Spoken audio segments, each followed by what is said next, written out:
There we go. What's up? What's up? What's up, buddy? Hey, man. Surviving. Surviving. Yeah. How's the apocalypse? Hey, so far it's been interesting. I've never spent so much time with my kids. Right? So much family time. Yeah, so I'm learning a lot about my own kids. I had Yeah. no idea my son's favorite color is green. Oh, he just changed it today. Damn it. How are you holding up? Perfect. Good, man. Good. Doing these live streams been keeping me sane for sure. Yeah. Keeping us busy. I wanted to have you on and talk about a little bit what you're dealing with because we caught up last week and same issues, right? Like, I talked to about 24 companies last week before I talked to you, and you coming in as someone who like works with multiple companies, right? We had like a really frank and open discussion about that. And since then, I've been wanting to have you on and talk more about, this pandemic stuff, man. Like it's hitting people for real, right? Entrepreneurs and innovators, especially, who had plans to grow, who had plans to hire, who had plans to get investment money coming in the next 3 months. Yeah, absolutely. All these plans have been wiped away. Yeah, and 100%. And even with you just launched a freaking incubator meant for people of color, right? Yeah. We've been together. We've been talking about that struggle. You came on the BloomX podcast to talk about that as well. About how of an issue that was to get up and started. So you, as an investor, you're kind of a startup as well, right? In this incubation space, working for people, helping companies grow. 100%. And this is a huge disruption for everybody. But I'm really interested in hearing on how you're pivoting behind this model, right? And what lessons you have to share and what people can learn from you. Yeah, 100%. Shout out Henry. What's up, man? Can you tell me your tiny do product? Yeah. This is a new norm, guys. No more hiding kids in the background. It's like they're part of the ecosystem now. The young CEO right here. Absolutely. Doing their thing. I think Mohan from Good News Ventures has joined us as well. Paper Planes Group. What's up, Matt? Just go do what I tell you to do. Go. Go. Also wait for the mail to come. Just go do it. The mailman to come. The guy's coming at 2 o'clock. So. Bald is live. Yo, I don't have got a chance to shave yet. Listen, this is the most I can grow. I'm not blessed. This is my crisis beard right here. Right? I'm gonna take this time, the opportunity to grow this out where no one can judge me. Yeah, this is literally a week. That's all. That's as sexy as it gets, bro. So anyhow, talking about work, it's really interesting because we started this incubator. We knew the biggest challenge was to get people of color, new immigrants, the female founders we're working with, in front of the mainstream, and create that interaction, right? In a boardroom, in a coffee shop, whatever it is, where they get to really learn the personality of these founders and not judge the book by its cover, which is sort of the problem we're trying to take off. Where like you perceive when you look at a female founder that she's not going to be a good leader until you hear them present. You're like, oh, frick, this is a super smart, talented, down-to-earth human being. Or you look at a person who's brown or black or Asian and you think there's a language issue or this and that, and sometimes some of the limitations that we think we have, once we get going, we're really good at it. So all of a sudden, all of these in-person meetings went to zero. And we're like, damn, man, because virtual pitching is cool, but it doesn't bring the emotion across, which we needed to get past the first hump of the limitations. And so that's been really challenging. But on the flip side, I think we sort of said, okay, if we can't meet people, then how do we create a new way to sort of bring our personality across? What other training can we bring? What practice can we put into place? Because we never really practiced digital pitching. We always just practice in person. Giant TV, a clicker, laptop hooked up, and we're talking, right? So now we're sort of teaching the companies that we're working with, how do you come across in a camera? How do you don't put it like this when you're talking, put it back there so somebody can see your That's good, yeah. And, your top half is as important as the way we normally talk. Hey man, this is my company, So all of these things are we never really had to to care about. Now we need to care about. And things that we didn't plan on teaching, we kind of have to figure out how to teach. Yep. So what you're doing, I'm doing this like 3-4 times a day with our founders, where we're like, okay, let's go pitch, turn the camera on, and let's figure out how to speak to the room. And it's interesting because I go through Keith is right. It's a paradigm shift. I go through the same thing because I've been an MC most of my life, rocking parties, right? 30 people, 100 people, or DC Fest, 100,000 people. It doesn't matter. Mm-hmm. But when I shifted to like a vlog or a podcast, I sucked. Like my energy level was so low because I can't MC by myself in a room. Yeah. And I've had to learn, like, how do you come across? How do you present? How do you share when there's no audience that you can see or feed from, right? So that's been really interesting as a shift for us. And I think this is going to be the norm. Mm-hmm. And as we move forward, where people are going to get used to the idea that we can get more done virtually than in person. Yep. Yeah, absolutely. This is the conversations that I've been having that has evolved exactly like this. Last week, everyone was talking about, what can we do? Like, what do we do? Yeah. Then like, by the end of the week, it was like, what can we do based off the constrictions we have right now? And now it's like, okay, what can we do more of? Yeah. And that's been what it is. Like, I remember having a conversation with founders day one, right, of the pandemic, right on last Monday. And Axel on our live, we talked about this, with Nathushan from Paper Pains Group, about like, do we act like everything's normal and try to go about things? Or do we, try to go into this paradigm where things are virtual and everyone's going through the same problems that we are? And a lot of entrepreneurs are like, you know what, we got to pivot. Yeah. And shout out to everyone who comes out of an incubator or some kind of pitch program, because you guys, like, people like you, Bola, and mentors, put them in the mindset of pivot ready. Yeah. And shouting, like, it really builds oh man, I can't talk right now. But like, it really builds like a muscle for a lot of entrepreneurs to look at things as paradigm shifts, just like Keith mentioned. And a lot of people looked at this like, okay, what can we do next based on what we can do, right? Yeah, so that's one reason we started these lives. And the fact that you're teaching people how to do these kind of now almost virtual experiences, I think that, again, is a new paradigm shift, right? In the kind of skills required to communicate.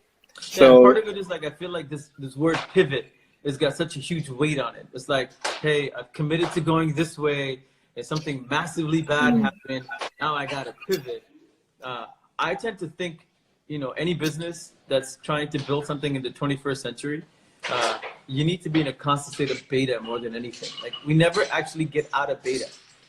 And we're constantly looking at tweaking and 1% improvement and shifting. And so I feel like this old school mindset of, hey, we're going to have a business, and at some point, oh my gosh, like, we have to pivot, and it feels like a big swing. Yeah. And it's an emotional swing versus if you start from day one saying, hey, every single day there's a 1% improvement, and it's an always on beta. Like, we never get out of beta as a mindset, period. So it's about not getting into a comfort zone in essence. Yeah. Right. Yeah, because pivot means that you've got a path that you're on and you're fixed, and this is where you think you're gonna go, and the world doesn't work like that, right? Yeah. And whether it's external or internal, great leaders look for that 1% improvement every single day. And for me, that is the purpose of leadership in a startup. You look for these 1% across the board, from minute little behavior things to massive organizational cultural shifts. But great leaders tend to live in that 1%. And when you live in that 1%, you don't have the space to pivot. You have the space to be in beta. I really like what you're saying about that focusing on that 1%, because that's something that startup leaders have a lot of problems with, right, too. Because one day you can be working on like ground changing, like big moves with the company, like big kind of decisions. And then the next day you're working on like very minute details on like what SaaS tool to use for this or optimize this little process. And those shifts in responsibility and workload kind of affects people. Yeah, 100%. And we feed off the flow of life, right? Like I was lucky enough to train Aikido for about a year. And they teach you everything in Aikido is about learning the flow, when to push, when to pull, knowing every single moment you're doing one of those two. You're pushing or pulling. Yeah, yeah. And that's just the dance of life, right? And so when we look at a business, they bring the same mindset. Every single day, something is being pushed and something is being pulled. And the sooner you get into that flow, the less you resist. And that's when friction creates challenges. And that's what we're doing now. You know, COVID-19 is pushing in some situations and is pulling in some situations. And instead of fighting those two, I'm like, where do I naturally flow? And Yeah, where can I, like, you know, find something in that sweet spot? Can you talk a little bit more about that? Like, what are the challenges some of the people you've been talking to are facing, like post COVID-19 and going back to business? Well, I can sort of share where you know where COVID and me and push and pull is happening now, right? Like, Yeah. you know, when I look at what's happening in my own life, you know, I've got 2 little kids, and the school system is done basically for the rest of the year. Now we have a very interesting pushing happening. The push for the education accountability is now being pushed onto the parents. Yep. I get the fact that, you know, the government has released some online stuff, but having looked at it, they're not good. They're made in the 90s. Nobody ever market tested them. There hasn't been any sort of thought through in terms of the attention span and the evolution of like interactive education for the kids. So they kind of went, we have this thing, let's turn it on, and like, here you go, but it doesn't work. And so I'm like, okay, if now we have this really interesting market where, you know, I did some analysis the last couple of weeks, and like, there's almost 5 million students across Canada. There's about 780,000 teachers and educators, and both markets are wide open. And it'll be wide open for the next 6 to 8 months, right? Yep. When you look at the players, because we've never imagined not having school as an option other than summer, the other players are not set up to become the primary option, right? Yeah. You can't afford an Oxford, a Kumon, or ICANN daily because you'll go broke. So there's a very interesting innovation opportunity to connect some dots to create not just revenue for teachers and supply teachers and people that want to teach, but we can now offer a different value proposition to parents. And so Absolutely. to me, that's an incredible, you know, reaction to a push, because I can either sort of sit back and go, these are the rules, we got to figure it out, or we look for that opportunity, right? We're doing the same thing in the music industry. Like, you know, I've been doing concerts and live shows for years and years and years. Everything is canceled. But never in my wildest imagination would I have, you know, imagined that like this one digital tipping idea that we had 6 months ago, that we were going to park in January because we're like, man, we have no idea how to get this into bars. We just signed up over 100 artists in the last week, all using our QR tool to make $25, $30 a day. But when you look at zero income to maybe $1,000 a month, that's a massive sustainability. Again, there's a market push. We're trying to find a way to sort of coordinate. So I think, you know, anybody that's looking at this kind of stuff, to blindly innovate is the hardest, most stressful thing to do. Right? It's like, here's a whiteboard, draw me something. I don't know. Do I start with a circle? Do I start with a dot? But if you look at your own life and you go, hey, what are all the things that were like going fine, and now it's being pushed or pulled, and I got to react? Well, then you start to think about innovation. And then the next level will be to go, well, who's already like 3 steps ahead that's already solving the problem that I can just join and build momentum for? I don't need to go start everything brand new. Okay. If nobody's doing it, then I can start and then maybe attract more people to come join me, right? So I think there's lots of ways to do it, but I think I encourage everybody to sort of just look at like, what are these things that you need a fix for, and then find a way to start from there. Yeah. I mean, quite a mouthful there to digest, right? But essentially, it comes up to this, what we were talking about from last week, is that a huge market opportunity has opened up. Like a wave of disruption has been caused by COVID-19 that's opened up a huge marketplace of potential. One of the largest being, what are we going to do with all these thousands of kids now at home, and the parents need to take care of them while working, right? And it's opened up a wave, it's forcing a wave of innovation. And it's funny enough, I've been talking to MPs, MVPs over the weekend, trying to schedule them to come on the podcast as well, but to talk more about what's going on and to find out that they've opened up a portal the Ontario government, the Canadian government, and the municipalities are opening up portal systems for asking citizens to come up with ideas, stating that these are the biggest problems we're having. Can you solve it? The Ontario government's one I like the most. Yeah. First, it asks for people to give in like goods and services, provide goods and services if you need to. Then it's like, hey, these are our three main things that we're looking for, right? Helping people with mental health illness virtually, right? Second one was I think medical technologies, helping with supply chain. How do we get supplies moving back and forth? And the third one is connecting people to the professionals who actually have knowledge. Yeah, exactly. And think about that. These are the systems that previously existed under old infrastructure that no longer can exist. Yeah. Right. And we talked about schools, the school system, and our struggles with it growing up on our podcast, right? This year. And we talked about, only the school system was like this, only the school system was like that, and it only can get better. But now, it does not exist anymore. Right. So we're creating we have the potential right now to start a completely new system through the virtual format, lightweight and fluid, that can evolve to meet the needs that we needed to meet. Right? Yeah, and so, we don't have a choice. Yeah, we don't have a choice. We have to. We don't have a choice, and that's the fun and scary part about this is, our backs are literally up against the wall in this new world that nobody's got a blueprint for, man. And if we looked at the old school survival of the fittest mindset, which is old and archaic, well, innovative thinkers, creative thinkers, people that can take chaos and turn it into something need to step up right now. There's no bad ideas right now. Yep. It's new, uncharted land. And so instead of trying to be conservative and hold our ideas and like try to NDA the shit out of everything and trying to figure it out, my hope is more people would just sort of go, hey, I see this, here's a solution. Like open source the whole friggin' thing. I love that. I love that so much.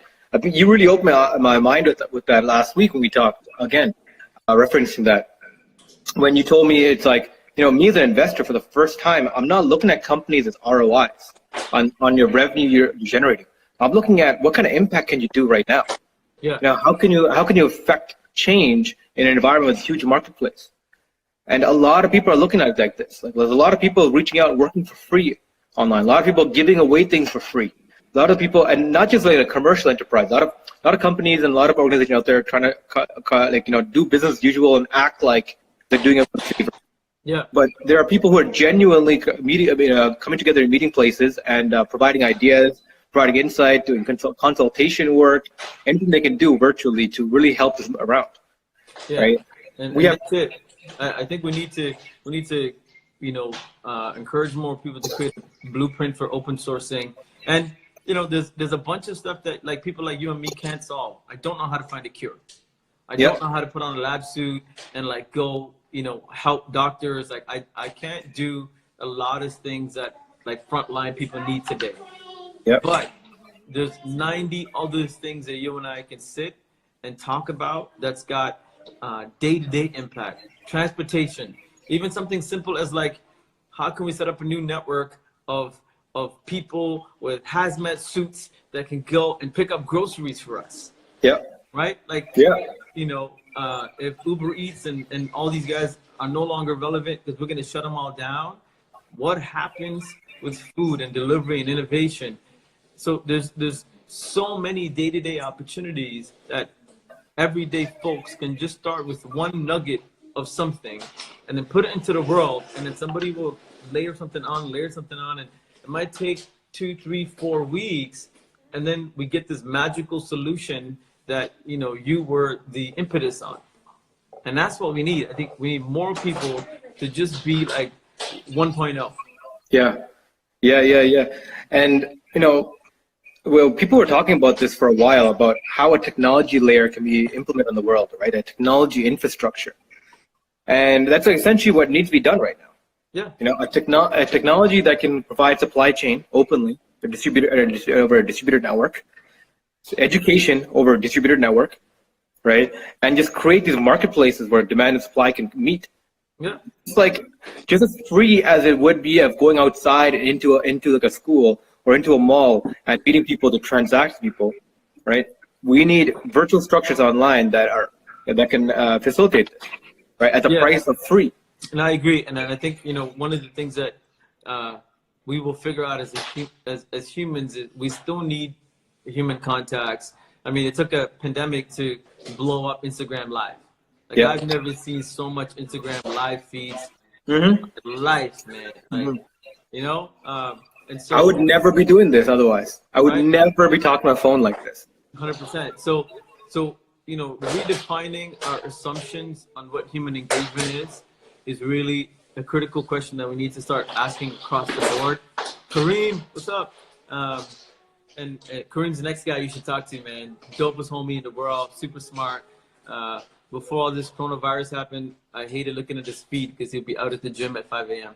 Jeez, so I like that. He's a guy on discipline you got to talk to. But, what I've been thinking about a lot is, how do we look at these, like, human engagements that are changing? Yeah. We're not all going to be in bubble suits. And so, this new project, we've codenamed it Schoolio. And it's about connecting teachers and parents in a new online environment. One of the first questions people ask is like, well, if it's an on-demand market, how can my son or daughter establish a relationship with the same teacher every single day? And I'm like, well, what if in the new world that's no longer possible? Yeah, or needed. Right?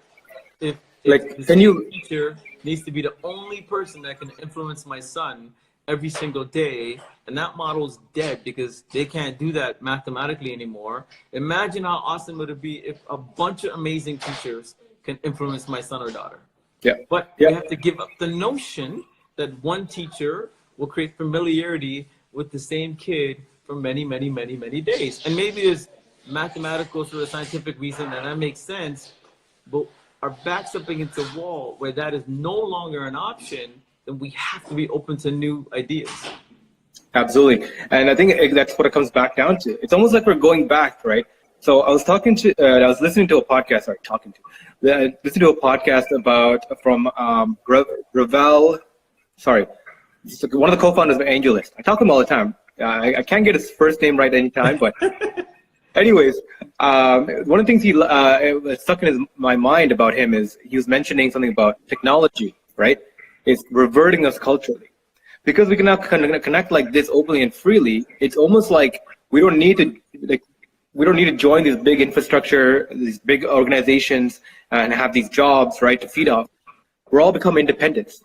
Independents who had to seek knowledge ourselves, learn for ourselves, right, hunt for ourselves, and do work for ourselves, instead of joining a company and working for them. So more freelance work, more entrepreneurship work, that's what the future of work looks like. And this working from home, this coronavirus stuff has just wiped the slate clean up what once was, and just opened that marketplace much more faster than we were ready for. Yeah, and I think part of it also is like, having built a bunch of companies, I can vouch firsthand, the best companies I've ever built had incredible cultures. And to date, culture has been focused on being built when we put people in a room together, because we haven't figured out how to create culture remotely, right? I've had remote teams for the last decade, like offices in India, Brazil, Colombia, Argentina, and they've all been really good executional folks, but we never got deeper than like, I need something done, you do it.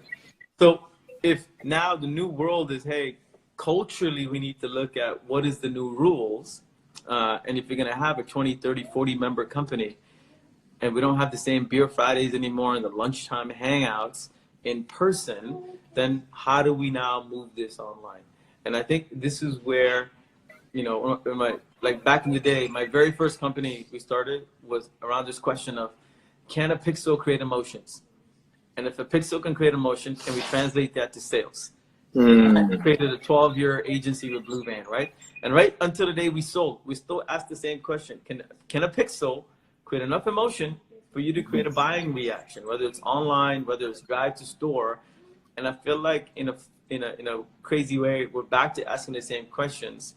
Can a digital connection create that emotional feeling that we create from being around people?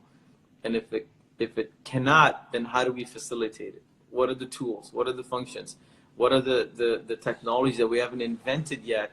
And I think it goes back to like creating new thinking around UX. You know, this model that we have is great because it's, you know, you're in a square and I'm in a square and the screen is divided. But what if it's not this user experience anymore? What if, you know, it's literally you and your full body sitting in like your couch and I'm sitting in mine, and we can really see each other for our full scope, and that creates a different emotion versus just our top heads. Like I think the thinking of UX is going to be really interesting going forward. I think technology and video is going to be really interesting going forward. And the best part is no blueprint, man. Like everything new is going to be extremely interesting. Yeah, that's a good way of putting it. That's a really good way of putting it. Because I'm looking into like now creating a home studio, because I'm doing so much of this that, you know, I want to get a stand. Like I'm holding this with my hand right now. Like I want to create a stand where I can stand up and look at it. And I'm looking at it like, okay, what would the background look like? You know, instead of a home office or like a storefront. Yeah. I'm just thinking everyone's gonna literally turn like a room or a section or a place into a place that's gonna broadcast from. So they need to show you. Look, this is my home studio where I've got all my turntables and stuff set up now. Yeah, you got the full setup. Oh, nice. So I've got like my old school stuff in case I need it, because I got a wall full of vinyls, and then we got all the new stuff set up here. I've got my laptop set up. Like I think I'm literally like, hey, how can I work, but at the same time, anytime I need to like just jump out and get creative, everything is right there. The funny part is like, I would never think about doing this kind of setup at the office. Yeah. Right? Like at the office, it's a clean desk, laptop in the middle, you go to work, because all this stuff is supposed to be at home. Yeah. But now, I'm literally, I want to hang out with you, jump on, do some mixes, play some music, go have lunch, come back, do some work. And then like everything is more fluid all of a sudden. Yeah. Way, man. I can't explain it. Yeah, it's more work-life integration than work-life balance. Yeah. Right? Like, everything's kind of like seamlessly like flowing together. You just kind of figure it out.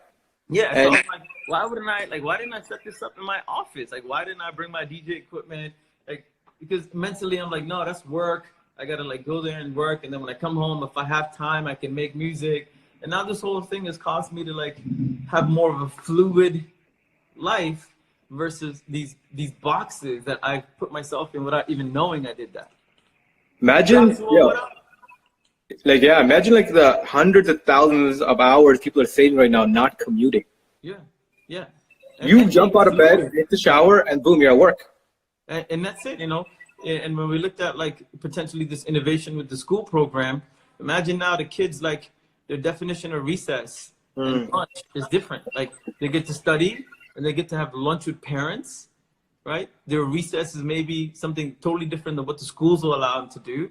And imagine like little homies at 6 or 7 can do this with their friends. Yeah. You know what I mean? Like, I think it's a really interesting time. A lot of people are super nervous, and obviously this is a very serious disease and we want to be super careful, and like, you know, everybody should get through it together. But we shouldn't be afraid of questioning things. Yeah, and not just questioning things, but like, looking for radical change. Yeah. Like looking at things like how could they potentially be? Like this is a time for where you can get like really crazy with ideas and experiment, because why not? Like we can wipe the slate clean. Why cling on to an old model when we got to wake up and live in the reality we're in right now? Yeah, shout out to T, Bollywood 101. Shout out to Yan. This is great. Sorry, I just like doing shout outs. Hey. Go for it, man. I think Tanishan and two Tanishans just joined us. Nice. The one I know does Bollywood dancing. He's the best in the business. Oh, nice.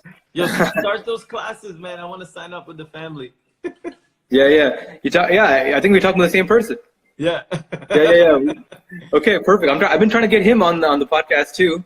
Yeah, and you should talk to Jan, who's on there too. They got a cool startup called Procoli, changing up ways people are finding each other and etc. So rap tickets, man, like no more Raptors. So I guess in a good way, we're defending champs. Yo, did you see that meme that came up? It's like, you know, we would win and then they would wipe out the NBA, right? Like, yeah. What to do? Yeah, man. It's you know, I was telling somebody. So Daisy Fest won a diversity music festival award with SoCan, and they were like, you can't say shit until the award comes out publicly, right? And it's a big deal for us because when a mainstream organization like SOCAN recognizes South Asian music and artists, it puts us on a whole new level. So we can like, we can't say shit, we gotta hold it. And then March 31st was the big announcement, and now the SOCAN Awards are canceled, but nobody's responded to say if we still won. So I'm like, can I just get a confirmation that we did win so we can tell people? Yeah, you know, and like we got a brand new office that we just signed up. People that follow me on LinkedIn know the bullshit we went through with the first office and the eviction and all this shit. Now we got a brand new office. Everything is done up and it's collecting dust, you know? So it's really interesting times, man. And I say people just got to be a bit more fearless in their thinking. Be practical in your day-to-day actions. You got family, we got to wash our hands, protect, stay the fuck isolated. But in your brain, you could be extremely fearless. It's your thoughts, it's your dreams, it's your innovation. There's no judgment. Go crazy, pick up some cool fucking problems and just attack it. Who cares? Yeah. Speaking of that, what projects are you seeing that are kind of cool? To be honest, I'm just coming out of like this dreadful binge watching Covid-19 thing I've been on for the last 2 weeks, man. Like I just, you know, with 2 kids at home and like I just went ODing on that stuff. Yeah. Usually how my brain works, like I go all in for a while and then I'm like stepping out. So I'm just stepping out and paying attention. Like somebody sent me a link to a new system called Around, which is a new competitor in the video conferencing space. Really cool. Like they've taken this idea of a interface and made it into floating heads, and they've got AI that blocks out noises in like small group. It's really cool. I signed up for the beta. You know, we're talking about vids tomorrow on integrating our open stage into as many live music streams as possible, and that nobody would even like listen to me 3 weeks ago. They'd be like, "Who's this stupid startup? We're not interested." Now people are like, "Oh shit, you know, can we?" Could you connect this? I would love to talk more about what they're doing, man. Yeah, 100%. Yeah. So, you know, I'm sort of looking at my own funnel going, okay, there's going to be this much innovation. Most of it, I don't know how to connect the dots because they're not my problems. So then I reversed it and I went, okay, what are my problems? We need to figure out how to go get groceries. So who's innovating stuff in food delivery and meals? Because we stocked up, but like we don't cook at home. So most of the time we were like, hey, we can still Uber Eats even if it's a shutdown, but no Uber Eats. And so what do we do now, right? So food and meals is really interesting. Education. So how do we solve that is the next big thing for us. So those are the 2 that I'm like really focused on personally. And then with the accelerator, one of the things we're thinking of is like, since we can't do in-house, in-person pitches, how can we start a series of online pitches? We got to start training people to create new muscles on pitching virtually, and getting that storytelling when you have, you know, no way to feel the emotion. Because like you got that poker face, man. If we've got like 3 or 4 of us on a pitch and we're stone cold and just listening, how do you react as a founder? You know what I mean?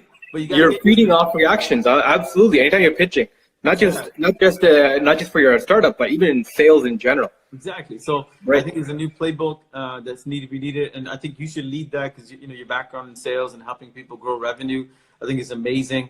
So we were brainstorming this morning. We came up with this, I don't know, good idea, bad idea. Call it the first pitch, but a full online, you know, platform where anybody that's never pitched before can come in. We'll randomly select a bunch of judges, put together a Zoom meeting, and practice pitching. You know, you never know who you're gonna pitch it in front of until your pitch starts. Right. Yo, let me know about that. I can throw it in front of a lot of startups who will be super interested. And it's free. You know, we just want to get people sort of connected, and that's big.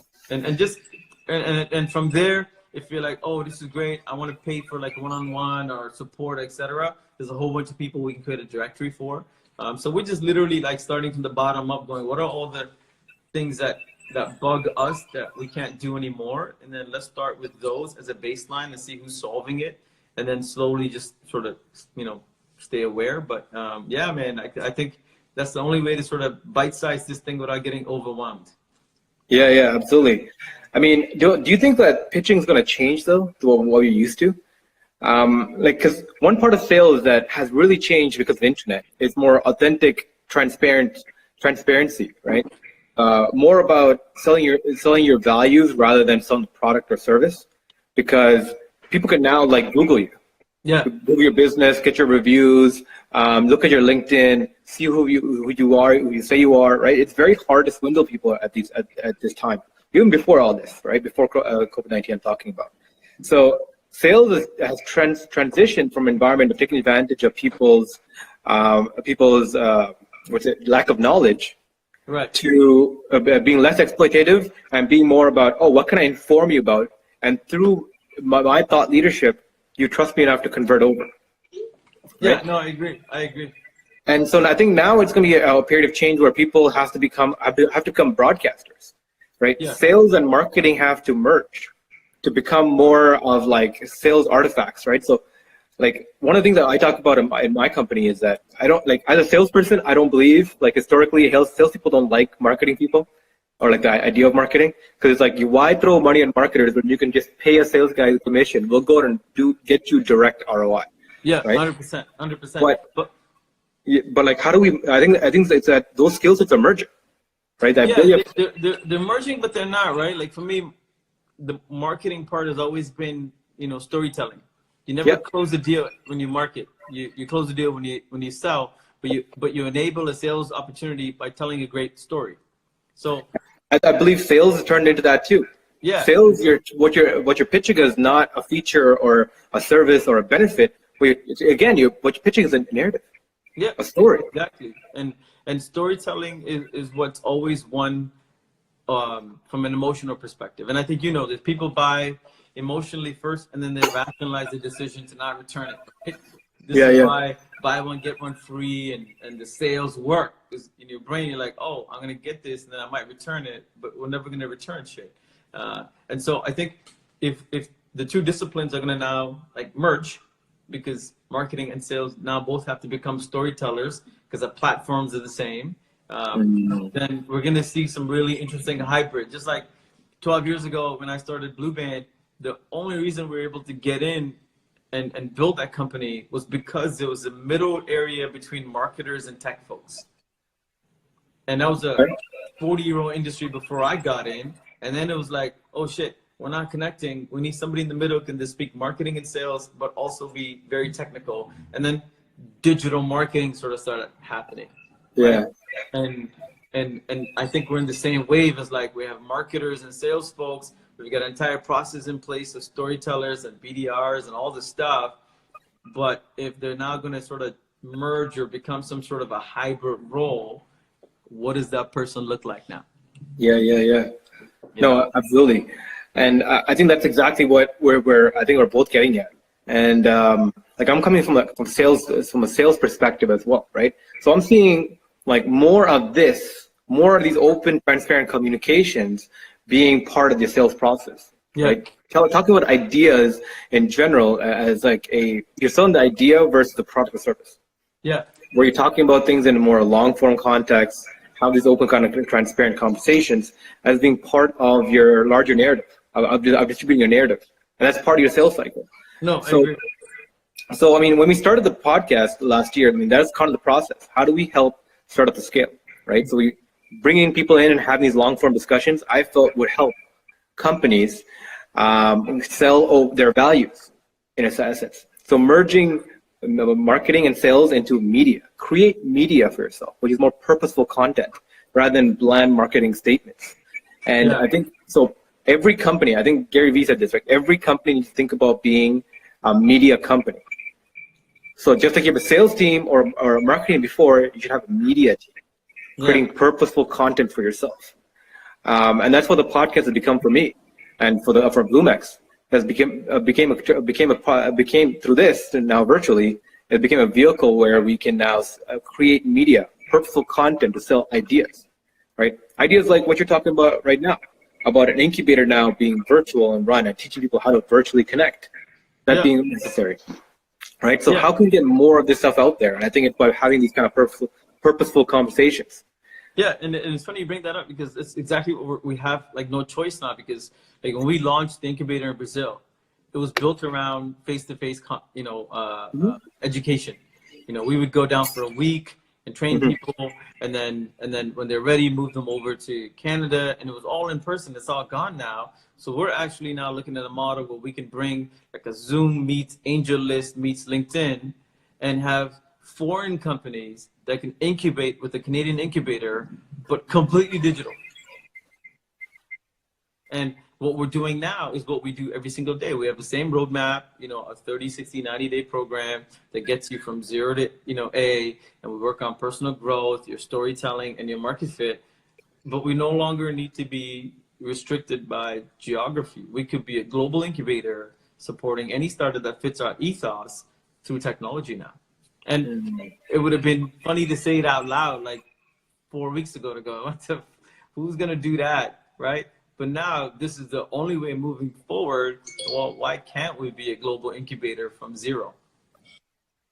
What's stopping me from talking to companies in Paris, from London to India to Africa? Doesn't matter. If you want our way of thinking, our blueprint, our style with North American meets rapid, revenue chase, then here we are. Let's go. Yep. Yeah, man. I mean, a lot of people are looking into exactly this. Like, what about even looking into like people who are not innovators in the sense of, I'm building a scalable business, right? There's a lot of people who live as freelancers who just trade services for revenue, who are now also hit by this. So I think a market's opening up for people to trade skills just for the sake of working on impact. Working. But one of the things program I'm really interested about is this real push for UBI, right? Universal basic income. So if we can get universal basic income, I think this will be an amazing time. Because imagining having a huge population, right? Even if 80% of people do nothing and just chill at home, watch Netflix, if we can empower 20% of people to transfer, to be empowered, to not worry about mortgage, feeding the kids, feeding the families, or where bills are paid for them, and just being able to how can I improve things? How can I improve myself? And either learn new skills and apply them, or build companies, or work on projects. Boom, we have this marketplace opening up right now of innovation, right? I mean, Canada's biggest export has always been innovation, right? Whether it be in-house innovation or innovators that go around to other companies and help run them. Yeah, I'm on the fence with that, man, because part of me is like, if this remote mindset and digital innovation allows us to service any market anywhere in the world, and you're not tied to getting into an office and working in a local market, then why can't you figure out a model that gets you the baseline revenue you need, right? Well, that's what I mean. I think the baseline is going to be just a very little baseline. Yeah. It should be just enough. Like, even if it's like $300 a week or $1,000 a month, $2,000 a month, whatever it is, right? That's just enough for you, to just live right now, right? You be comfortable. You're not going to be worried about starving. You're not worried about getting kicked out. Right, but it's not enough to be comfortable, to chill. Yeah. So if people who are looking at a mindset of okay, I'm getting X amount per month, my time is now freed up. I'm not worrying about day-to-day survival. How can I improve the situation? And that's really the benefit of UBI. It's a mindset change. Sure. It's changing the average income of everybody from $0 to $1,000, $2,000. Rather than if I don't trade my labor right now, I'm not getting anything. Yeah. Right? No, so I think it's a great point. People are looking into building infrastructure, building businesses, building scalable things, or building things that will bring them a residual drip as well. It's UBI came from the fathers of capitalism. It's been around for people have been thinking about it for a few hundred years. And the real benefit of that is how do we get the masses to think about building residual income streams rather than trading direct labor for capital?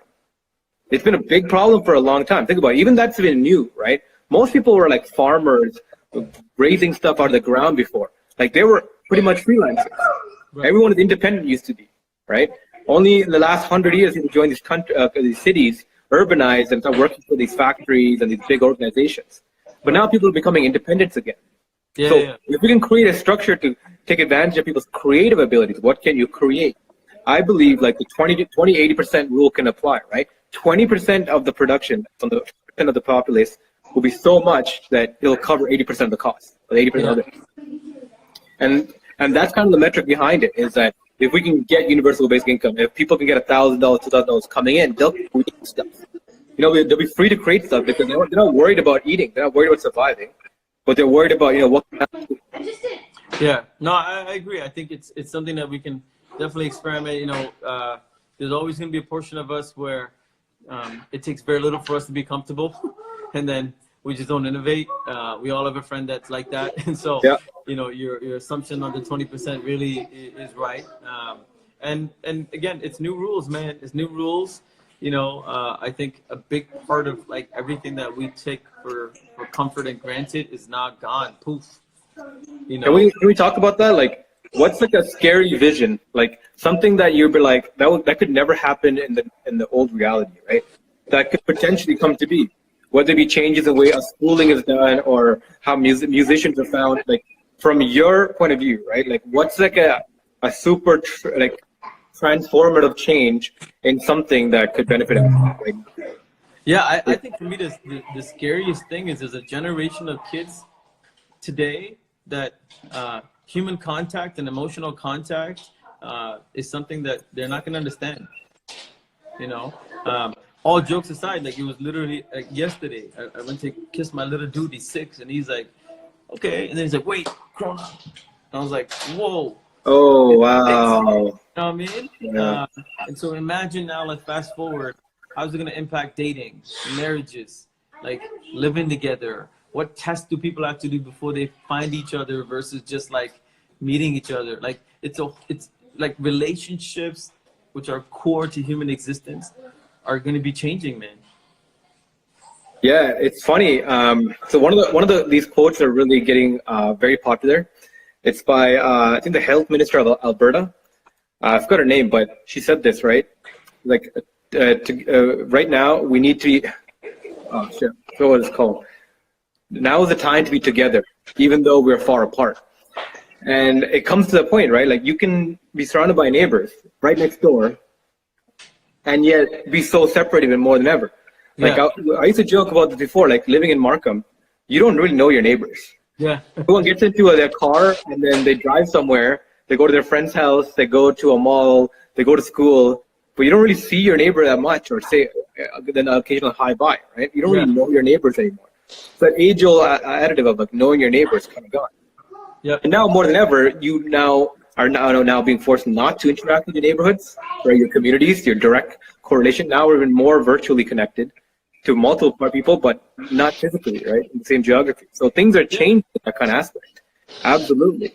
But I kind of think about this too, right? Think about like before human history, before 200 years ago, when most people were living in villages, tiny villages, just 200 people, 100 people, right? Maybe even like you're living on a farm with just you and your family, and you never met people before. It's almost like we're reverting to that kind of mindset. That even though we live in this urban environment, we're going to be physically separated from each other. Yeah, and that's the unfortunate truth in all this, and we don't know how to predict the impact of that yet. I think it's something that we can't comprehend. Just like the generation that my kids are in, they're much more digital than I ever was, and they're comfortable in it. Now there's a new reality that's going to kick in, and then people like us, and you're not a parent yet, right? Can you still hear me? Yeah. Just froze a little bit. You're not a parent yet, I think, right? No, thank God. I can hear that in the background. I'm like, thank God. Jeez, man, I'm telling you, like I have mad respect for teachers. Yeah. I think your style of parenting is going to be completely different than anything I've seen, or even people in my generation that are just having babies. And so yeah, man, I think it's a new world. I think we gotta go fearlessly into the future, knowing we need a new blueprint, no judgment, and we gotta listen to everybody's opinion, not just the academics and the smart folks, and really just have this open source mindset and a constant beta mindset, and then we'll come out of it. We'll come out of it in a new world, just like we always have as humans. And then we'll keep moving on. Like that's the greatest asset that we own, which is our resiliency and our ability to get through shit. No, absolutely. That's pretty cool, man. But how, like, so you, the way you're talking about this, you see this as the new normal, right? Yeah, And 100%. so, right, like, school's done for the rest of the year. But do you feel like if we can establish a proper kind of way of functioning without the physical school, will that continue after? So I think yes and no, in the sense there's still a baseline of education that most people can get by with, right? But there's still kids with disabilities, there's kids with learning issues, there's kids with, poor internet connection where something we're taking for granted is not available for them. So there's always going to be these outliers that need more attention. And today, the attention is drop them off. We'll take care of them, pick them up at 5, right? Yeah. Or pick them up at 3. So it's the outliers that I think we need to pay a little more attention to with care and thoughtfulness. The majority of the 80%, if we can use that number, of kids that have, normal learning capacity can jump online, which is what their natural instinct is anyways, change our curriculums into a bit more of a micro bite-sized form fit.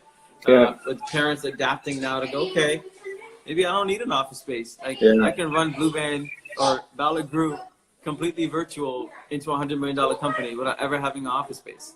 Yep. I just have to tell myself that's my formula and then go do it. Yep, absolutely. But for one of the also funny thoughts I was thinking about my wife the other day, right?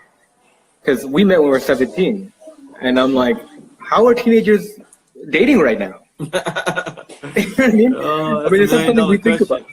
Like, it's one thing to go to school. It's one thing to, find education. It's one thing to, have stuff to do. But how do you date in an environment where you don't meet up with the person at all, right? Or very rarely.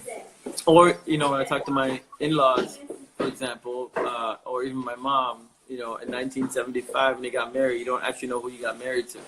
Yeah. Everything is covered up until the night of, and you're like, okay, nice to meet you. So maybe that's the version we're heading towards. Oh my God. Oh man. But before they get too rowdy, I gotta bounce off. Yeah.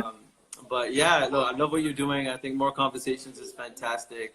And we're all gonna find a way to find people that sort of feed us what we need to get to the next day. And then open source, be fearless, yo. That's the way to get through it. Absolutely. Your platforms like you allow these conversations to happen, spur some innovation, hopefully, and start getting in touch with people, man. Like everybody watching us should get in touch with you or me or somebody else to be like, I have an idea. Yep, absolutely. That's the main thing. People's ideas get it together, and that's the kind of marketplace we're looking to open up. And thanks, Satish, for coming on and talking about all your ideas, man. I enjoyed the human connection, and it's nice to see all the mutual friends that we have coming on. So it's really good, man. Absolutely. Perfect, buddy. All right, take it easy, bro. Okay, have a good day. Bye.